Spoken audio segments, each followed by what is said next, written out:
As far as the fight companions, those are tough. Like now I'm in Texas. Like I said, I'm doing with Rogan one on the 21st. In LA, it was easier. Like we had a good group of friends that we could call and do them. But also, my Saturdays are shot when I do those.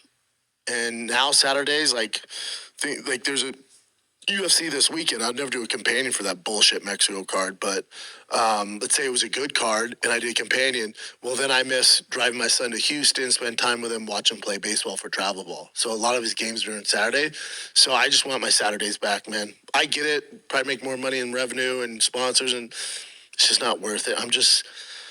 I've come to a point in my life where I'm done chasing money. I'm done, man. I'm trying to limit liability, limit debt, and just do what I want to do and be present in my kid's life and not leave town. Jay Liber, how big is Big Brown's Big Brown? It's a lot of Big Browns. It's good. You know, I'm not going to win any awards, but it's fucking, I'm a big dude. You know, I'm not Shaq where it's tiny. I'm good, baby. I'm good. No complaints. Adam, hey, B and Chin, why don't you use Calabasas now Austin fight companion? Maybe in the new studio. So much fun to watch and listen. Much love from Croatia. Man, I thought you guys hated the new Calabasas fight companions. You know what the problem is? We just don't have the guest. And Bryan's constantly on the road, so Bryan can't do it a lot. I don't know who else I'd do it without here, you know? You know, D'Elia was up the street, some other guys, and when I have to fly people in, it comes a big fucking overhead. I don't know who I'd do it with in Austin. And again, my weekends are tough to give up. Could you consider taking a few months off and let Nick and Bryan roll? Yeah, I'd be down for that. No problem. Roll? I think letting them run the show. Yeah, I'd be down for that. I'll tell you what would happen if I go away, though. I'll tell you what would happen. You get 2 to 3 shows a month. They come out late, and yeah, and there would be no sponsorship revenue if I leave the show. Things would get dicey. But I wish I could take some time off. I don't know. Oh, I know. No, is that a dick? Is he being a dick, or is he being like... No, he's on Patreon. See, it's fair to ask. All right. I don't think it's a bad question. Okay. I've said you would never fight again, but if you did, the podcast would blow up. I disagree, Bubba. Is there any situation that you would fight again, UFC or another promotion? I want to see it, and so does all the Tfatk army. I disagree. I think if it was 10 years ago and it was like special for these people to fight, and I came out of retirement, maybe that would give us a little boost. But now, guys fight, and it's a flash in the pan, and it's not what you think it is. It's just not. I think our loyal fan base would love it, and we might get a little boost. But as far as it like getting Fighter and Kid back to what it was, no. There's too much content. There's too many fights. But no show gets back to the way it was. Maybe one in a gazillion. You know, no shows do. Just like you said before, the biggest sitcoms in the world eventually hit a point where they're done. You know, Rogan is just like he's on a different planet. How do I want to deal with that? Rogan is guest driven. Yeah. So, Rogan booking Trump and Elon and the biggest actors in the world. So you're going to listen to that. But even overall, his views are. I'm sure we don't. Everyone's is here, but when you're guest driven, your views are dependent off the guest. You know what I'm saying? So of course, that's how YouTube works too, right? Like, that's how it goes. Like if in some weird world, Rogan's booker was like, "Hey, we're gonna book the exact same guest for you," this show would fucking be huge. That's not the world we live in.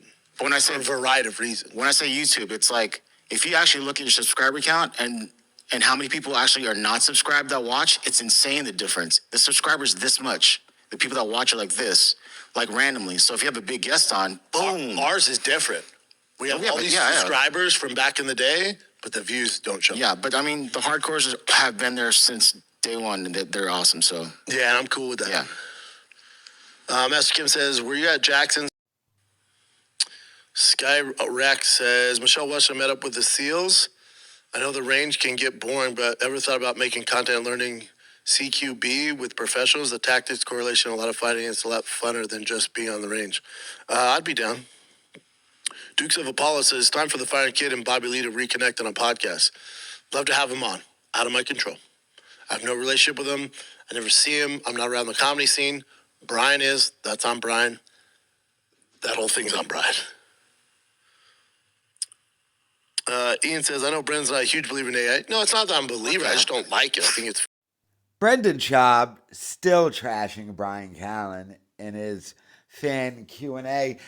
Brendan Schaub is trying to set up a narrative and rewrite history here. So he's blaming Bryan Callen for the Bobby Lee thing now, when that was 100% Brendan Schaub's fault. Now, Bryan Callen did yell at Bobby Lee on the phone, but that's only because Schaub put him on the phone, because Schaub lied to Bryan Callen and said that he had 300 pages of evidence that Bobby Lee and Kalila started the Fighter and the Kid subreddit. But he lied to Callen about that. I don't know how much attention Callen pays to any of this. Like, I don't think Callen has burner accounts and is on the Fighter and the Kid subreddit. Like, he hears all this stuff, but I think Callen hears it third hand from like his openers and people in his life and stuff. But the fact that Schaub is now trying to blame Callen for the Bobby Lee thing, but for the overall death of the podcast in general. And a lot of what Schaub is doing is some weird projection thing where he's like, oh, Callen got accused of what he got accused of, and the podcast isn't the same. And Callen needs to get over it because it's not the same, when in reality, it's not Callen, it's you, Schaub. You haven't been the same. You're suing people. You're involved in many lawsuits. You're thin-skinned. They can't talk about anything real on the podcast because you're too much of a little bitch. You're paying hackers to take down subreddits. You're suing YouTubers. You've destroyed everything behind the scenes, and now you're trying to blame Callen because Callen's not into doing the thing that you destroyed and actively destroy on a daily basis. He's acting as if Callen doesn't want to go there and sit and can't talk about the elephant in the room because it hurts my feelings, B. He sat there, him and Chin have convinced themselves that it's Callen is the problem when they spend all their day going over a subreddit, going, did they make fun of me today, B? Get the dark web team. We got to try and take them down because they said something about my crappy whiskey company. And then he's going to sit there and blame Callen for everything. And when the show eventually ends and he turns on Callen, I hope Callen then realizes, oh, I should have turned on Schaub sooner. I don't know, but let me know your thoughts in the comments.